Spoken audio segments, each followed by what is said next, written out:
ಅಯೋಧ್ಯೆಯಲ್ಲಿ ಮುಸ್ಲಿಮರಿಗೆ ಪ್ರತ್ಯೇಕ ಜಾಗವನ್ನ ಮಾಡಿಕೊಡಲಾಗ್ತಾ ಇದೆ. ಅಯೋಧ್ಯೆಯಲ್ಲಿ ಮುಸ್ಲಿಮರಿಗೆ ಪ್ರತ್ಯೇಕ ಜಾಗವನ್ನ ಮಾಡಿಕೊಡಲಾಗ್ತಾ ಇರುವಂತದ್ದು ಅಯೋಧ್ಯೆಯಲ್ಲಿ ಇದೇ ಪ್ರಮುಖ ಅಂಶ ಆಗಿತ್ತು.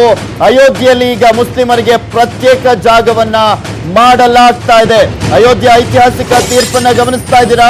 ಮುಸ್ಲಿಮರಿಗೆ ಪ್ರತ್ಯೇಕ ಜಾಗವನ್ನ ಅಯೋಧ್ಯೆಯಲ್ಲಿ ಅಂದ್ರೆ ಆ ವಿವಾದಿತ ಜಾಗದಲ್ಲೋ ಅಥವಾ ಬೇರೆ ಕಡೆನೋ ಅನ್ನೋದು ಕೂಡ ಈಗ ಸ್ಪಷ್ಟವಾಗಬೇಕು. ಮೋಸ್ಟ್ ಪ್ರಾಬಬಲಿ ವಿವಾದಿತ ಜಾಗವನ್ನ ಬಿಟ್ಟು ಅಲ್ಲಿ ಮುಸ್ಲಿಮರಿಗೆ ಪ್ರತ್ಯೇಕ ಜಾಗವನ್ನ ಮಾಡಿಕೊಡಲಾಗ್ತಾ ಇದೆ ಅಂತ ಕಾಣಿಸುತ್ತೆ. ಇಲ್ಲಿ ಅಯೋಧ್ಯೆ ಐತಿಹಾಸಿಕ ತೀರ್ಪನ್ನ ಗಮನಿಸ್ತಾ ಇದ್ದೀರಾ, ಯಾವ ರೀತಿಯಾಗಿ ತೀರ್ಪು ಹೊರ ಬರ್ತಾ ಇದೆ ಅನ್ನೋದನ್ನ. ಅಯೋಧ್ಯೆಯಲ್ಲಿ ಮುಸ್ಲಿಮರಿಗೆ ಪ್ರತ್ಯೇಕ ಜಾಗವನ್ನ ಮಾಡಿಕೊಡಲಾಗ್ತಾ ಇದೆ, ಪ್ರತ್ಯೇಕ ಸ್ಥಳವನ್ನ ಕೊಡಲಾಗ್ತಾ ಇದೆ, ಪ್ರತ್ಯೇಕ ಜಮೀನನ್ನ ಅಲ್ಲಿ ಮಾಡಿಕೊಡಲಾಗ್ತಾ ಇರುವಂತದ್ದು. ಅಲ್ಲಿ ಬೇಕಾದ್ರೆ ಅವರು ಮಸೀದಿಗಳನ್ನ ಕಟ್ಕೊಳ್ಬಹುದು. ಸಾಂವಿಧಾನಿಕ ಪೀಠದಿಂದ ಪ್ರತ್ಯೇಕ ಜಾಗಕ್ಕೆ ಸೂಚನೆಯನ್ನ ನೀಡಲಾಗಿದೆ. ಪ್ರತ್ಯೇಕ ಜಾಗಕ್ಕೆ ಈಗ ಸಾಂವಿಧಾನಿಕ ಪೀಠದಿಂದ ಸೂಚನೆಯನ್ನ ನೀಡಲಾಗಿರುವಂತದ್ದು. ಆದೇಶವನ್ನ ಗಮನಿಸ್ತಾ ಇದ್ದೀರಾ, ಯಾವ ರೀತಿಯಾಗಿದೆ ಆದೇಶ ಅನ್ನೋದನ್ನ. ಇಲ್ಲಿ ಸುಪ್ರೀಂ ಕೋರ್ಟ್ ಆದೇಶವನ್ನ ಪ್ರಕಟ ಮಾಡ್ತಾ ಇದೆ. ಈ ಸಂದರ್ಭದಲ್ಲಿ ಮಸೀದಿಗೆ ಪ್ರತ್ಯೇಕ ಜಾಗ ಅಂತ ಕೂಡ ಹೇಳಿದೆ. ಸಾಂವಿಧಾನಿಕ ಪೀಠದಿಂದ ಪ್ರತ್ಯೇಕ ಜಾಗಕ್ಕೆ ಸೂಚನೆಯನ್ನ ನೀಡಲಾಗಿರುವಂತದ್ದು. ಅಯೋಧ್ಯೆಯಲ್ಲಿ ಮುಸ್ಲಿಮರಿಗೆ ಪ್ರತ್ಯೇಕ ಜಾಗ, ಈಗ ಅವರಿಗೆ ಪ್ರತ್ಯೇಕ ಜಾಗ ಸ್ಥಳವನ್ನ ಮಾಡಿಕೊಡಲಾಗ್ತಾ ಇದೆ. ಅಯೋಧ್ಯೆ ರಾಮ ಜನ್ಮ ಸ್ಥಳ ಅಂತ ಏನ್ ಹೇಳಲಾಗ್ತಾ ಇತ್ತು, ಆ ಒಂದು ಜಾಗದ ವಿಚಾರಕ್ಕೆ ಸಂಬಂಧಪಟ್ಟಂತೆ ಗಮನಿಸ್ತಾ ಇದ್ದೀರಾ ಐತಿಹಾಸಿಕ ತೀರ್ಪನ್ನ. ಅಯೋಧ್ಯೆಯಲ್ಲಿ ಈಗ ಮುಸ್ಲಿಮರಿಗೆ ಪ್ರತ್ಯೇಕ ಜಾಗವನ್ನ ಮಾಡಿಕೊಡಲಾಗ್ತಾ ಇದೆ. ಇದನ್ನ ಸಾಂವಿಧಾನಿಕ ಪೀಠ ತೀರ್ಪನ್ನ ಪ್ರಕಟಿಸುವಂತ ಸಂದರ್ಭದಲ್ಲಿ ಹೇಳ್ತಾ ಇರುವಂತದ್ದು ಪ್ರತ್ಯೇಕ ಜಾಗ ಮುಸ್ಲಿಮರಿಗೆ ಅನ್ನೋದನ್ನ.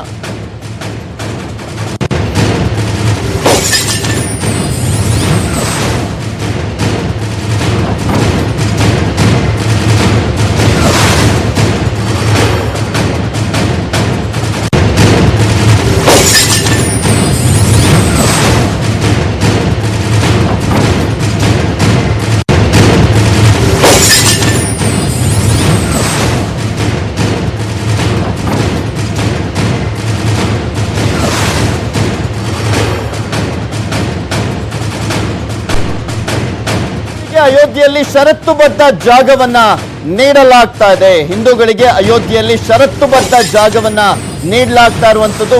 ಇನ್ನ ಮಸೀದಿಗೆ ಹಾಗೆ ಮುಸ್ಲಿಮರಿಗೆ ಪ್ರತ್ಯೇಕ ಪರ್ಯಾಯ ಜಾಗವನ್ನು ಮಾಡಿಕೊಡ್ಲಾಗ್ತಾ ಇದೆ. ಅಯೋಧ್ಯೆಯಲ್ಲಿ ಮುಸ್ಲಿಮರಿಗೆ ಪರ್ಯಾಯವಾದಂತ ಜಾಗ, ಹಾಗೆ ಹಿಂದೂಗಳಿಗೆ ಅಯೋಧ್ಯೆಯಲ್ಲಿ ಷರತ್ತುಬದ್ಧ ಜಾಗವನ್ನ ನೀಡಲಾಗ್ತಾ ಇದೆ.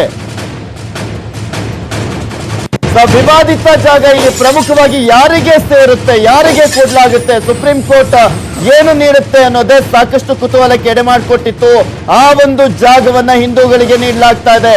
ಅಯೋಧ್ಯೆಯಲ್ಲಿ ಹಿಂದೂಗಳಿಗೆ ಈಗ ಷರತ್ತುಬದ್ಧವಾಗಿ ಜಾಗವನ್ನ ನೀಡಲಾಗ್ತಾ ಇರುವಂತದ್ದು. ಇನ್ನ ಮುಸ್ಲಿಮರಿಗೆ ಬೇರೆ ಜಾಗವನ್ನ ನೀಡಲಾಗ್ತಾ ಇದೆ.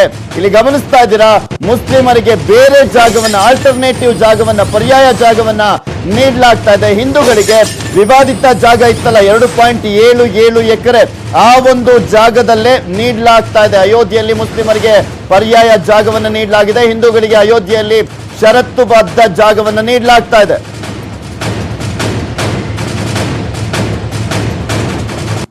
ಆಲ್ಟರ್ನೇಟಿವ್ ಆಗಿ ನಿಮಗೆ ಹೇಳ್ತಾ ಇದ್ವಿ, ಸುನ್ನಿ ಬೋರ್ಡ್ಗೆ 5 ಎಕರೆ ಜಾಗವನ್ನ ನೀಡಲಾಗಿದೆ. ಅಯೋಧ್ಯೆಯಲ್ಲಿ ಸುನ್ನಿಗೆ 5 ಎಕರೆ ಜಾಗವನ್ನ ನೀಡಲಾಗಿರುವಂತದ್ದು. ಆ 5 ಎಕರೆ ಜಾಗ ಎಲ್ಲಿ ಅನ್ನೋದು ಕೂಡ ಈಗ ಪ್ರಮುಖವಾಗುತ್ತೆ. ಆ 5 ಎಕರೆ ಜಾಗವನ್ನ ಎಲ್ಲಿ ಕೊಡ್ತಾರೆ, ಇವರು ಎಲ್ಲಿ ಒಪ್ಕೊಳ್ತಾರೆ ಅನ್ನೋದು ಕೂಡ ಕುತೂಹಲಕ್ಕೆ ಎಡೆ ಮಾಡಿಕೊಡುತ್ತೆ. ಸುನ್ನಿಗೆ 5 ಎಕರೆ ಪರ್ಯಾಯ ಭೂಮಿಯನ್ನ ನೀಡುವುದಕ್ಕೆ ಕೋರ್ಟ್ ಸೂಚನೆಯನ್ನ ನೀಡಿರುವಂತದ್ದು. ಪರ್ಯಾಯ ಅಂತ ಬಂದ ತಕ್ಷಣ ಇದರಲ್ಲಿ ಒಂದಂತೂ ಸ್ಪಷ್ಟವಾಗುತ್ತೆ, ಹಾಗಾದ್ರೆ ಆ ವಿವಾದಿತ ಜಾಗ ಅಲ್ಲ ಅನ್ನೋದು. ಸುನ್ನಿಗೆ 5 ಎಕರೆ ಪರ್ಯಾಯ ಜಾಗ ಅಂದ್ರೆ ಇಲ್ಲಿ ಪ್ರಮುಖವಾಗಿ 2.77 ಎಕರೆ ಇತ್ತಲ್ಲ, ಆ ಒಂದು ಜಾಗ ಅಂತೂ ಅಲ್ಲವೇ ಅಲ್ಲ. ಅದನ್ನ ಬಿಟ್ಟು ಆಲ್ಟರ್ನೇಟಿವ್ ಆಗಿ ಬೇರೆ ಕಡೆ 5 ಎಕರೆ ಪರ್ಯಾಯ ಭೂಮಿಯನ್ನ ನೀಡಲಿಕ್ಕೆ ಈಗ ಸೂಚನೆಯನ್ನ ನೀಡಿರುವಂತದ್ದು. ಆ 5 ಎಕರೆ ಪರ್ಯಾಯ ಭೂಮಿಯಲ್ಲಿ ಇವರು ಮಸೀದಿಯನ್ನ ಕಟ್ಕೊಳ್ಬಹುದು ಅನ್ನುವ ಸೂಚನೆ ಈಗ ಹೋಗ್ತಾ ಇದೆ. ಅಯೋಧ್ಯೆಯಲ್ಲಿ ಈಗ ಇದ್ದಂತ ವಿವಾದಿತ ಜಾಗದ ವಿಚಾರಕ್ಕೆ ಸಂಬಂಧಪಟ್ಟಂತೆ ಆ ವಿವಾದಿತ ಜಾಗ ಹಿಂದೂಗಳಿಗೆ ಸೇರ್ತಾ ಇದೆ. ಹಿಂದೂಗಳಿಗೆ ಅಯೋಧ್ಯೆಯಲ್ಲಿ ಷರತ್ತುಬದ್ಧವಾಗಿ ಆ ಜಾಗವನ್ನ ನೀಡಲಾಗ್ತಾ ಇರುವಂತದ್ದು. ಅಂದ್ರೆ ಇಷ್ಟು ವರ್ಷಗಳ ಕಾಲ ಇತ್ತಲ್ಲ, 1528ರಿಂದ ಅಂದ್ರೆ ಬಾಬ್ರಿ ಮಸೀದಿಯನ್ನ ಏನು ರಚನೆ ಮಾಡಲಾಗಿತ್ತು, ಕರೆಕ್ಟ್ ಆಗಿ 492 ವರ್ಷಗಳ ನಂತರ ಈ ಒಂದು ವಿವಾದಕ್ಕೆ ಈಗ ತೆರೆ ಬೀಳ್ತಾ ಇದೆ. ಅದನ್ನ ಗಮನಿಸ್ತಾ ಇದ್ದೀರಾ.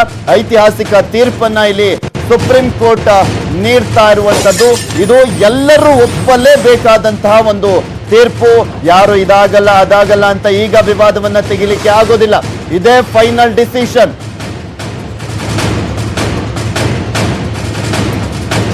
ವಿವಾದಿತ ಭೂಮಿಯನ್ನ ಷರತ್ತು ವಿಧಿಸಿ ಹಿಂದೂಗಳಿಗೆ ನೀಡಲಾಗಿದೆ. ವಿವಾದಿತ ಜಾಗ ಇತ್ತಲ್ಲ 2.77 ಎಕರೆ, ಅಂದ್ರೆ ರಾಮ ಜನ್ಮ ಭೂಮಿ ಅಂತ ಏನ್ ಹೇಳ್ತಾ ಇದ್ವಲ್ಲ, ಆ ಒಂದು ಜಾಗವನ್ನ ಈಗ ಹಿಂದೂಗಳಿಗೆ ನೀಡಲಾಗಿದೆ. ಷರತ್ತನ್ನ ವಿಧಿಸಿ ಹಿಂದೂಗಳಿಗೆ ನೀಡಿದೆ ಸುಪ್ರೀಂ ಕೋರ್ಟ್. ಈ ಕುರಿತು ಯೋಜನೆಯನ್ನ ರೂಪಿಸುವಂತೆ ಕೂಡ ಕೇಂದ್ರಕ್ಕೆ ಸೂಚನೆಯನ್ನ ನೀಡಲಾಗಿದೆ. ಕೇಂದ್ರ ಸರ್ಕಾರಕ್ಕೆ ಈ ಒಂದು ಸೂಚನೆಯನ್ನ ನೀಡಲಾಗಿರುವಂತದ್ದು ಗಮನಿಸ್ತಾ ಇದ್ದೀರಾ.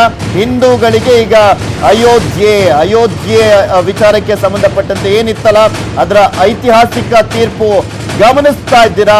1949ರಿಂದ ಅಂದ್ರೆ ಕೋರ್ಟಿನ ವಿಚಾರಕ್ಕೆ ತಗೊಂಡಂತ ಸಂದರ್ಭದಲ್ಲಿ 70 ವರ್ಷಗಳ ಸುದೀರ್ಘ ವಿವಾದ ಇದಾಗುತ್ತೆ. ಇನ್ನ 1528ರಲ್ಲಿ ಈ ಒಂದು ಬಾಬ್ರಿ ಮಸೀದಿ ವಿಚಾರ ಇತ್ತು. ಅಲ್ಲಿಂದನೂ ಕೂಡ ವಿವಾದ ಶುರುವಾಗಿತ್ತು. 492 ವರ್ಷಗಳಿಂದ ಇದ್ದಂತ ವಿವಾದಕ್ಕೆ ಈಗ ತೆರೆ ಬೀಳ್ತಾ ಇದೆ.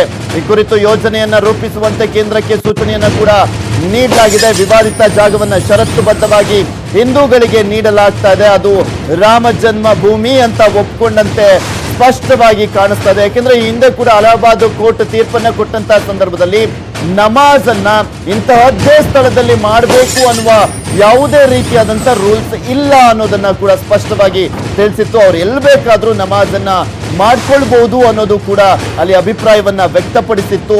ಈ ಸಂದರ್ಭದಲ್ಲಿ 2.77 ಎಕರೆ ಜಾಗ ಏನಿತ್ತು 3 ಜನಕ್ಕೂ ಕೂಡ ಸಮಾನವಾಗಿ ಹಂಚಿಕೆ ಮಾಡಲಾಗಿತ್ತು. ಆದ್ರೆ ಈಗ ಗಮನಿಸ್ತಾ ಇದ್ದೀರಾ, ಆ ತೀರ್ಪು ಚೇಂಜ್ ಆಗಿದೆ. ಆ ತೀರ್ಪು ಈಗ ಚೇಂಜ್ ಆಗಿರುವಂತದ್ದು ಸುನ್ನಿ ವಕ್ಫ್ ಬೋರ್ಡ್ಗೆ ಪರ್ಯಾಯವಾಗಿ 5 ಎಕರೆ ಜಾಗವನ್ನ, ಆ ಒಂದು ವಿವಾದಿತ ಜಾಗವನ್ನ ಬಿಟ್ಟು ಬೇರೆ ಕಡೆ ಆಲ್ಟರ್ನೇಟಿವ್ ಆಗಿ ನೀಡಲಾಗ್ತಾ ಇದೆ.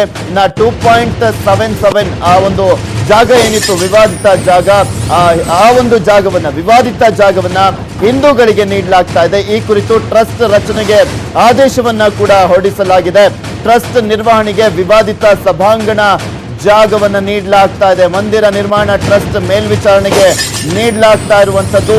ಟ್ರಸ್ಟ್ ಅನ್ನ ರಚನೆ ಮಾಡಿ ಅಲ್ಲಿ ಮಂದಿರವನ್ನ ನಿರ್ಮಾಣ ಮಾಡುವಂತ ವಿಚಾರಕ್ಕೆ ಸಂಬಂಧಪಟ್ಟಂತೆ ರಾಮ ಜನ್ಮ ಭೂಮಿ ವಿವಾದಕ್ಕೆ ಈಗ ಐತಿಹಾಸಿಕ ತೀರ್ಪಿನ ಮುಖಾಂತರ ತೆರೆ ಎಳೆಯಲಾಗ್ತಾ ಇದೆ. ಅಯೋಧ್ಯೆ ವಿವಾದಿತ ಭೂಮಿ ಹಿಂದೂಗಳಿಗೆ ನೀಡಲಾಗಿರುವಂತದ್ದು 2.77 ಎಕರೆ ಏನಿತ್ತು ವಿವಾದಿತ ಜಾಗ ಅದನ್ನ ಹಿಂದೂಗಳಿಗೆ ನೀಡಲಾಗಿದೆ. ಆಲ್ಟರ್ನೇಟಿವ್ ಆಗಿ 5 ಎಕರೆ ಜಾಗವನ್ನ ಸುನ್ನಿ ವಕ್ಫ್ ಬೋರ್ಡ್ಗೆ ನೀಡಲಾಗಿದೆ.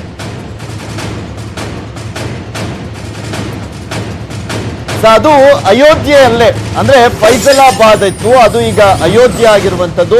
ಅಲ್ಲೇ 5 ಎಕರೆ ಜಾಗವನ್ನ ಕೊಡಬೇಕು. ಅಂದ್ರೆ ಆ ವಿವಾದಿತ ಜಾಗವನ್ನ ಬಿಟ್ಟು 2.77 ಎಕರೆ ಏನಿದೆ ಆ ವಿವಾದಿತ ಜಾಗವನ್ನ ಬಿಟ್ಟು 5 ಎಕರೆ ಜಾಗವನ್ನ ಆಲ್ಟರ್ನೇಟಿವ್ ಆಗಿ ಪರ್ಯಾಯವಾಗಿ ಅಲ್ಲೇ ಅಯೋಧ್ಯೆಯಲ್ಲೇ ಕೊಡಬೇಕು ಅನ್ನುವ ಸೂಚನೆ ಕೂಡ ಇದರಲ್ಲಿ ಅಡಗಿರುವಂತದ್ದು. ಆದ್ರೆ ಆ ವಿವಾದಿತ ಜಾಗಕ್ಕೂ ಇವರಿಗೂ ಇವಾಗ ಸಂಬಂಧ ಇಲ್ಲದಂತಾಗತ್ತೆ. ಇನ್ನು ಷರತ್ತುಬದ್ಧವಾಗಿ ಕೊಟ್ಟಿರುವಂತದ್ದು ರಾಮ ಜನ್ಮ ಭೂಮಿಯ ವಿಚಾರ ಏನಿತ್ತು, ರಾಮ ಜನ್ಮ ಸ್ಥಳ ಏನಿತ್ತು ಅದನ್ನ ಹಿಂದೂಗಳಿಗೆ ಷರತ್ತುಬದ್ಧವಾಗಿ ಕೊಟ್ಟಿದೆ.